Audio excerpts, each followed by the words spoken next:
Hi മക്കളെ, നമ്മളിന്ന് solutions എന്ന് പറയുന്ന ചാപ്റ്ററിൻ്റെ വൺ ഷോട്ട് സീരീസിലേക്ക് കിടക്കുകയാണ്. സൊല്യൂഷൻസിൽ ഏറ്റവും ആദ്യം നമ്മൾ പഠിക്കേണ്ടതും ഓർത്തു വയ്ക്കേണ്ടതുമായിട്ടുള്ള ഭാഗം ടൈപ്സ് ഓഫ് സൊല്യൂഷൻസ് ആണ്. സൊല്യൂഷൻസിൻ്റെ ക്ലാസിഫിക്കേഷനാണ്. അപ്പോൾ നമുക്കറിയാം സൊല്യൂഷൻസിൻ്റെ സോൾവെൻ്റ് ഏത് ഫിസിക്കൽ സ്റ്റേറ്റിലുള്ളയാളാണ് എന്നതിൻ്റെ ബേസിസിൽ നമ്മൾ ഗേഷ്യസ് സൊല്യൂഷനുകളെന്നും ലിക്വിഡ് സൊല്യൂഷനുകളെന്നും സോളിഡ് സൊല്യൂഷനുകളെന്നും മൂന്നായി നമ്മൾ അവരെ ക്ലാസിഫൈ ചെയ്യാറുണ്ട്. ഓരോ കാറ്റഗറിയിലും സൊല്യൂട്ടിൻ്റെ ഫിസിക്കൽ സ്റ്റേറ്റ് കൂടി പരിഗണിക്കുമ്പോൾ ഓരോന്നിലും 3 സബ് കാറ്റഗറീസ് ഉണ്ടാക്കാറുണ്ട്. അപ്പോൾ ഗേഷ്യസ് സൊല്യൂഷൻസ് എന്ന് പറയുന്നതിൽ നമുക്ക് gas in gas, liquid in gas, solid in gas 3 options ഉണ്ട് അല്ലേ. അപ്പോൾ എക്സാമ്പിളുകൾ ഓർത്ത് വെക്കണം.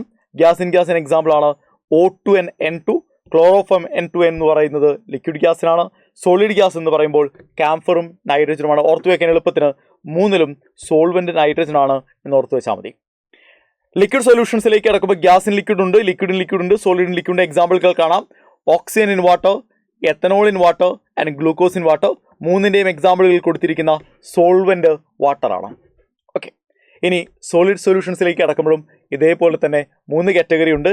ഗ്യാസ് ഇൻ സോളിഡ് ഉണ്ട്, ലിക്വിഡ് ഇൻ സോളിഡ് ഉണ്ട്, സോളിഡ് ഇൻ സോളിഡ് ഉണ്ട്. Oxygen in palladium, amalgam of mercury with sodium and copper dissolved in gold. ഇത് മൂന്നും ഈ 3 കാറ്റഗറിക്ക് എക്സാമ്പിളാണ് എന്ന കാര്യം നിങ്ങളുടെ മനസ്സിലുണ്ടാകണം. വളരെ ഇമ്പോർട്ടൻ്റ് ആണത്. സൊല്യൂഷൻസിൻ്റെ രണ്ടാമത്തെ പ്രധാനപ്പെട്ട ടോപ്പിക് എന്ന് പറയുന്നത് കോൺസെൻട്രേഷൻ ഓഫ് എ സൊല്യൂഷൻ ആണ്. ഒരു സൊല്യൂഷൻ്റെ കോൺസെൻട്രേഷൻ എക്സ്പ്രസ് ചെയ്യാൻ ഒരുപാട് മെത്തേഡുകളുണ്ട്. അതിൽ ഏറ്റവും ഇമ്പോർട്ടൻ്റ് ആയ ആദ്യ മെത്തേഡ് നമ്മൾ എടുത്താൽ നോക്കൂ, മാസ് ബൈ മാസ് പെർസെൻറ്റേജ് ആണ്. അതായത് mass of the component in solution divided by total mass of the solution into 100 ചെയ്താൽ മാസ് ബൈ മാസ് പെർസെൻറ്റേജിൽ കോൺസെൻട്രേഷൻ എക്സ്പ്രസ് ചെയ്യാം. ദെൻ അടുത്തത് വോളിയം പെർസെൻറ്റേജ് ആണ്. വോളിയം ഓഫ് ദ കമ്പോണൻറ്റിനെ total volume of the solution കൊണ്ട് divide ചെയ്ത് 100 കൊണ്ട് multiply ചെയ്താൽ നമുക്ക് വോളിയം ബൈ വോളിയം പെർസെൻറ്റേജ് കിട്ടും. കോൺസെൻട്രേഷൻ്റെ രണ്ടാമത്തെ ടേം. മാസും വോളിയവും കമ്പൈൻ ചെയ്തുകൊണ്ട് മാസ് ബൈ വോളിയം പെർസെൻറ്റേജ് എന്ന് പറയുന്ന മൂന്നാമത്തെ കോൺസെൻട്രേഷൻ ടേമിലേക്ക് നമുക്ക് പോകാം. അവിടെ മാസ് ഓഫ് ദ സൊല്യൂട്ടിനെ നമ്മൾ വോളിയം ഓഫ് ദ സൊല്യൂഷൻ കൊണ്ട് ഡിവൈഡ് ചെയ്ത് ഇൻറ്റു 100 ചെയ്താൽ മാസ് ബൈ വോളിയം പെർസെൻറ്റേജ് കിട്ടും.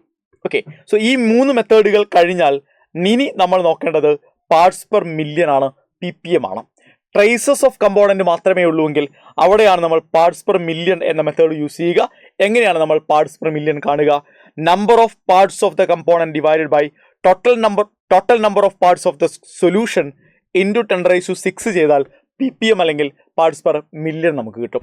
10⁶ പകരം നിങ്ങൾ 10⁹ ആണ് എടുക്കുന്നെങ്കിൽ അത് PPB ആണ്, പാർട്സ് പെർ ബില്യൺ ആണ് എന്ന കാര്യവും നിങ്ങൾക്കറിയാം. മക്കളെ, അടുത്ത മെത്തേഡ് മോൾ ഫ്രാക്ഷൻ ആണ്.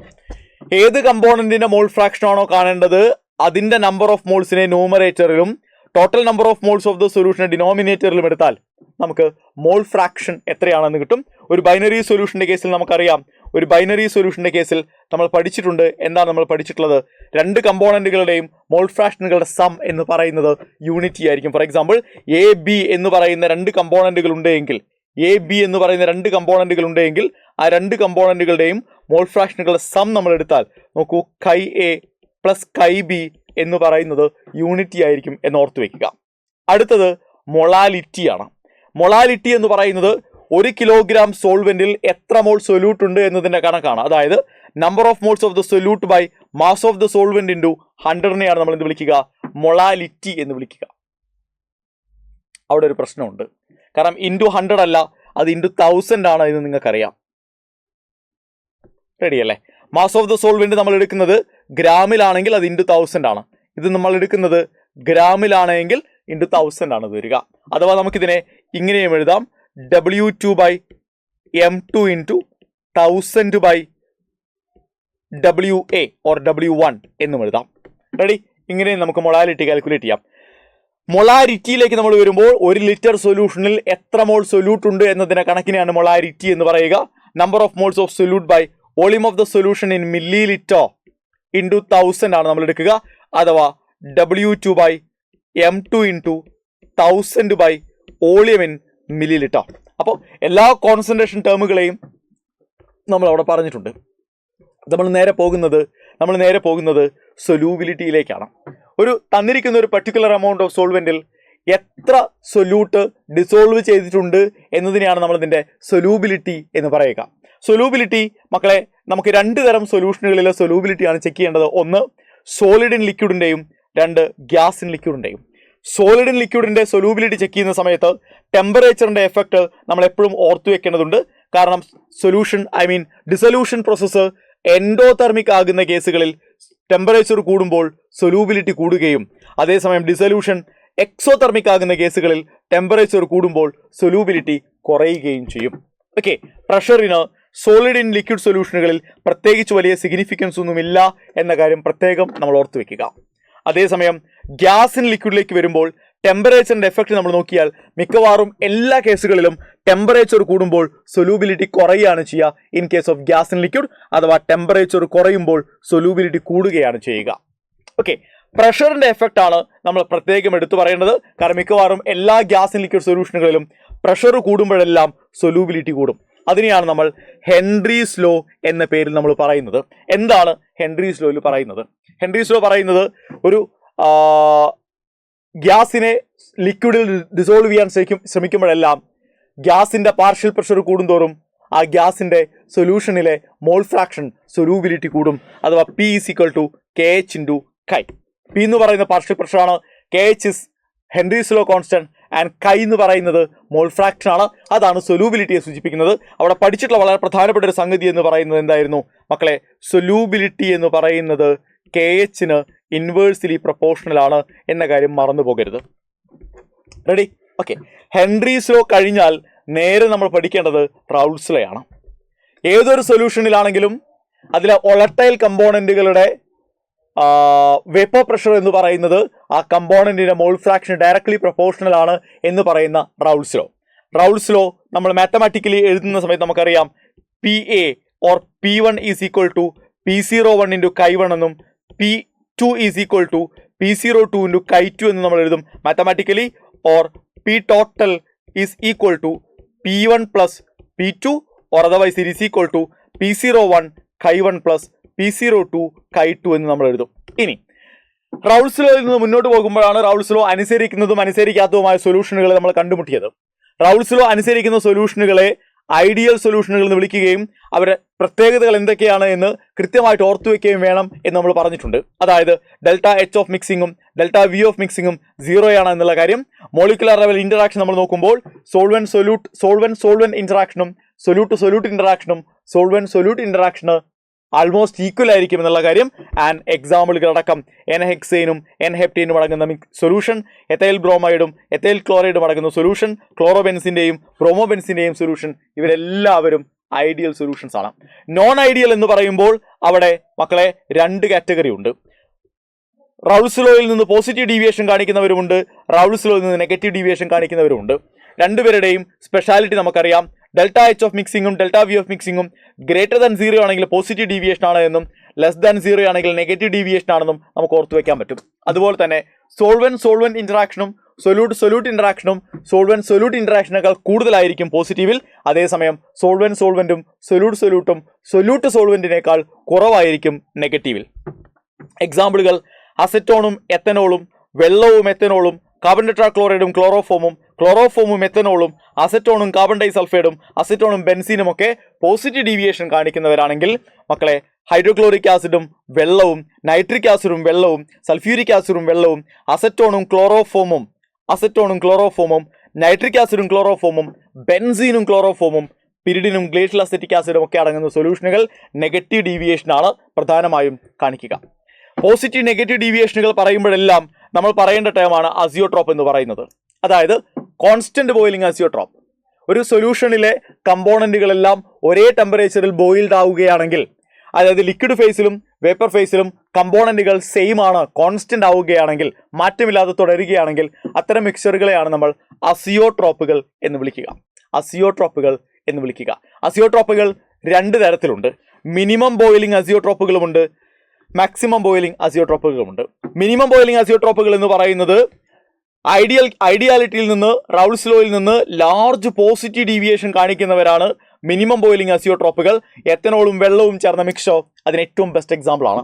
അതേസമയം ഐഡിയാലിറ്റിയിൽ നിന്ന് അല്ലെങ്കിൽ റൗൾസ് ലോയിൽ നിന്ന് ലാർജ് നെഗറ്റീവ് ഡീവിയേഷൻ കാണിക്കുന്ന സൊല്യൂഷനുകളാണ് മാക്സിമം ബോയിലിംഗ് അസിയോട്രോപ്പുകൾ എന്ന് പറയുക.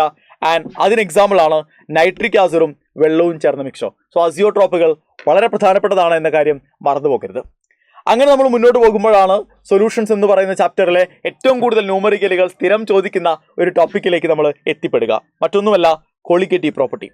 ഒരു സൊല്യൂഷനിലെ ഒരു പ്രോപ്പർട്ടിയുടെ വാല്യൂ സൊല്യൂട്ട് പാർട്ടിക്കിൾസിന്റെ എണ്ണത്തിനെ മാത്രമേ ഡിപ്പെൻഡ് ചെയ്യുന്നുള്ളൂവെങ്കിൽ അത്തരം പ്രോപ്പർട്ടികളെ വിളിക്കുന്ന പേരാണ് കൊളിഗേറ്റീവ് പ്രോപ്പർട്ടീസ്. വളരെ ഡൈല്യൂട്ടഡ് ആയ നോൺ വോളറ്റൈൽ സൊല്യൂട്ട് കണ്ടെയ്ൻ ചെയ്യുന്ന സൊല്യൂഷനുകൾ മാത്രമേ കൊളിഗേറ്റീവ് പ്രോപ്പർട്ടി കാണിക്കുകയുള്ളൂ. 4 കൊളിഗേറ്റീവ് പ്രോപ്പർട്ടികളാണ് ശരിക്കും നമുക്ക് പഠിക്കാനുള്ളത്. റിലേറ്റീവ് ലോവറിംഗ് ഓഫ് വേപ്പർ പ്രഷറും, എലവേഷൻ ഓഫ് ബോയിലിംഗ് പോയിന്റും, ഡിപ്രഷൻ ഓഫ് ഫ്രീസിംഗ് പോയിന്റും, ഓസ്മോട്ടിക് പ്രഷറും. Okay, relative lowering of vapour പ്രഷറിനൊപ്പം നമുക്ക് പറയാം ലോവറിംഗ് ഓഫ് വേപ്പർ പ്രഷർ എന്ന് പറയുന്നവനും ശരിക്കും കൊളിഗേറ്റീവ് പ്രോപ്പർട്ടിയാണ്. പലപ്പോഴും നമ്മളവിടെ കൺഫ്യൂസ്ഡ് ആയി പോകാറുണ്ട്. രണ്ടുപേരും കൊളിഗേറ്റീവ് ആണോ അതോ ഒരാൾ മാത്രമാണോ കൊളിഗേറ്റീവ്? രണ്ടുപേരും കൊളിഗേറ്റീവ് ആണ്. റിലേറ്റീവ് ലോവറിംഗ് ഓഫ് വേപ്പർ പ്രഷറും കൊളിഗേറ്റീവ് ആണ്. Lowering of vapour pressure is also colligative എന്ന കാര്യം മൈൻഡിൽ നിങ്ങൾ കുറിച്ചെടുക്കുക. മക്കളെ, relative lowering of vapour pressure എന്ന് പറയുന്നത് അഥവാ P10 മൈനസ് P1 എന്ന് പറയുന്നത് W2 M1 by M2 W1 എന്ന് നമ്മൾ എഴുതാറുണ്ട്. അതായത് W1 എന്ന് പറയുന്നത് സോൾവെന്റിന്റെ ഗിവൺ മാസും W2 എന്ന് പറയുന്നത് സൊല്യൂട്ടിന്റെ ഗിവൺ മാസുമാണെങ്കിൽ M1 M2 എന്ന് പറയുന്നത് സോൾവെന്റിന്റെയും സൊല്യൂട്ടിന്റെയും മോളാർ മാസുകളാണ് യഥാക്രമം. ഓക്കെ, നമുക്കതറിയാം. അതായത് P01 minus P1 by P01 എന്നതിനെ ഈ P01 മൈനസ് P1നെയാണ് നമ്മൾ ലോവറിംഗ് ഓഫ് വേപ്പർ പ്രഷർ എന്ന് പറയുക. അതിനെ ഡെൽറ്റ പി എന്ന് നമ്മൾ എന്ത് ചെയ്യാറുണ്ട്? സൂചിപ്പിക്കാറുണ്ട്. അതേപോലെ രണ്ടാമത്തെ കൊളിഗേറ്റീവ് പ്രോപ്പർട്ടിയാണ് elevation of boiling point. Delta T B എന്ന് സൂചിപ്പിക്കുന്ന എലവേഷൻ ഓഫ് ബോയിലിംഗ് പോയിന്റ് എങ്ങനെയാണ് നമ്മൾ കാണുക? നോക്കൂ, എലവേഷൻ ഓഫ് ബോയിലിംഗ് പോയിന്റ് എന്ന് പറയുന്നത് delta T B is equal to K B into 1000 into W2 by M2 into W1 എന്നാണ്. M2 ഇൻറ്റു W1 അഥവാ നമുക്കതിനെ എങ്ങനെ എഴുതാനായിട്ട് പറ്റും? കെ ബി ഇൻറ്റു മൊളാലിറ്റി എന്ന് എഴുതാം. Where K B is called as ebullioscopic constant അഥവാ molal elevation constant and M എന്ന് പറയുന്നത് മൊളാലിറ്റിയാണ്. ആൻഡ് മക്കളെ, മൂന്നാമത്തെ കൊളിഗേറ്റീവ് പ്രോപ്പർട്ടിയാണ് ഡിപ്രഷൻ ഓഫ് ഫ്രീസിംഗ് പോയിന്റ്. ഒരു നോൺ വോളറ്റൈൽ സൊല്യൂട്ട് നിങ്ങളൊരു സോൾവെന്റിലേക്ക് ആഡ് ചെയ്ത് കഴിഞ്ഞാൽ ആ സോൾവെന്റിന്റെ ഫ്രീസിംഗ് പോയിന്റ് ഡിപ്രസ്ഡ് ആകും, കുറയും എന്ന് പറയുന്ന കൺസെപ്റ്റാണ് ഡെൽറ്റ ടി എഫ് അഥവാ ഡിപ്രഷൻ ഓഫ് ഫ്രീസിംഗ് പോയിന്റിൽ നമ്മൾ ഡിസ്കസ് ചെയ്ത്. K F into W2 into 1000 by M2 into W1 എന്ന ഇക്വേഷൻ ഉപയോഗിച്ചോ, അതല്ലെങ്കിൽ നിങ്ങൾക്ക് എന്ത് ചെയ്യാം? കെ എഫ് ഇൻറ്റു മൊളാലിറ്റി എന്ന ഇക്വേഷൻ ഉപയോഗിച്ചോ നമുക്ക് depression of freezing point calculate ചെയ്യാം. കെ എഫിനെ വിളിക്കുക ക്രയോസ്കോപ്പിക് കോൺസ്റ്റന്റ് അഥവാ molal depression constant and small letter M stands for molality. അറിയാം നിങ്ങൾക്കത്. And the fourth and last one is osmotic pressure. Pi എന്ന അക്ഷരം കൊണ്ട് നമ്മൾ ഓസ്മോട്ടിക് പ്രഷറിനെ സൂചിപ്പിക്കുമ്പോൾ pi is equal to CRT ആണ്. വേർ സി എന്ന് പറയുന്നത് molarity or concentration of the solution ആണ്. ആറ് പിന്നെ യൂണിവേഴ്സൽ ഗ്യാസ് കോൺസ്റ്റന്റ് ആണ്. ആൻഡ് ടി എന്ന് പറയുന്നത് അബ്സല്യൂട്ട് ടെമ്പറേച്ചർ ആണ്. അഥവാ കോൺസെൻട്രേഷന് പകരം നമുക്ക് N/V എടുക്കാം. ശരിയല്ലേ? NRT by volume of the solution in litre.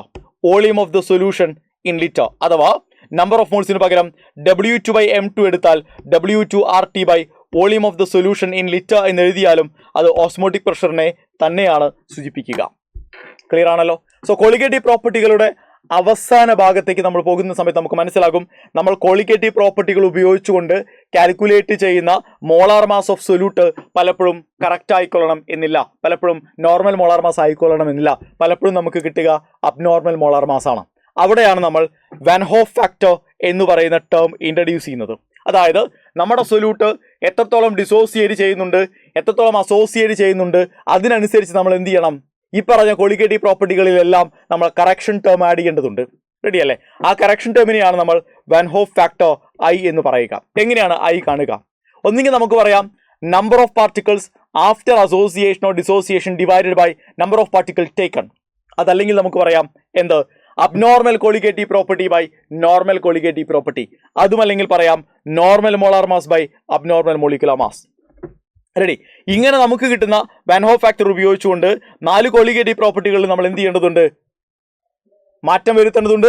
എങ്കിൽ മാത്രമാണ് അബ്നോർമൽ മോളാർ മാസിൽ നിന്ന് നോർമൽ മോളാർ മാസിലേക്ക് നമുക്ക് ഈ കാൽക്കുലേഷനെ എത്തിക്കാൻ വേണ്ടി പറ്റുക.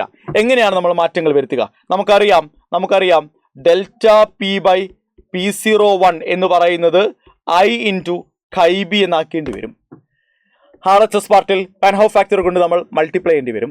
അതല്ലെങ്കിൽ ഇനി എലവേഷൻ ഓഫ് ബോയിലിംഗ് പോയിന്റ് ആണെങ്കിൽ delta T B is equal to I into K B into molality എന്നാക്കേണ്ടി വരും. അതുമല്ലെങ്കിൽ ഡെൽറ്റ ടി എഫിൻ്റെ കേസിലേക്ക് വരുമ്പോൾ I into K F into molality എന്നാക്കേണ്ടി വരും. ആൻഡ് ഓസ്മോട്ടിക് പ്രഷറിലും ഇത് അപ്ലിക്കബിൾ ആണ്, I into C R T എന്നാക്കേണ്ടി വരും. സോ വാൻ ഹോഫ് ഫാക്ടർ കൊണ്ട് നമ്മൾ RHS മൾട്ടിപ്ലൈ ചെയ്യേണ്ടി വരും. എന്നാലാണ് അബ്നോർമൽ മോളാർ മാസുകൾ നോർമൽ മോളാർ മാസുകളായിട്ട് മാറുക. അവിടെ ഓർത്തു വെക്കേണ്ട മറ്റൊരു പ്രധാനപ്പെട്ട സംഗതി എന്ന് പറയുന്നത് വാൻ ഹോഫ് ഫാക്ടറിൽ നിന്ന് ഒരു സൊല്യൂട്ടിൻ്റെ ഡിഗ്രി ഓഫ് അസോസിയേഷനോ ഡിഗ്രി ഓഫ് ഡിസോസിയേഷനോ കാണാനായിട്ട് സാധിക്കും. ഡിഗ്രി ഓഫ് ഡിസോസിയേഷനെ ആൽഫ എന്നെടുത്തു കഴിഞ്ഞാൽ I-1/n-1 എന്നും ഡിഗ്രി ഓഫ് അസോസിയേഷനെ ബീറ്റ എന്നെടുത്തു കഴിഞ്ഞാൽ ഇറ്റ് ഇസ് I-1/1n-1 എന്ന് നമ്മൾ എടുക്കേണ്ടി വരും. ഇതിൽ മക്കളെ ആൽഫ കാണുന്നിടത്ത് n എന്ന് പറയുന്നത് number of particle after dissociation ആണെങ്കിൽ നമ്മൾ ഡിഗ്രി ഓഫ് അസോസിയേഷനിൽ n എന്ന് പറയുന്നത് number of particles number of molecules taken ആയിരിക്കും എന്നുള്ള കാര്യം ഓർത്തു വെക്കണം നിങ്ങൾ.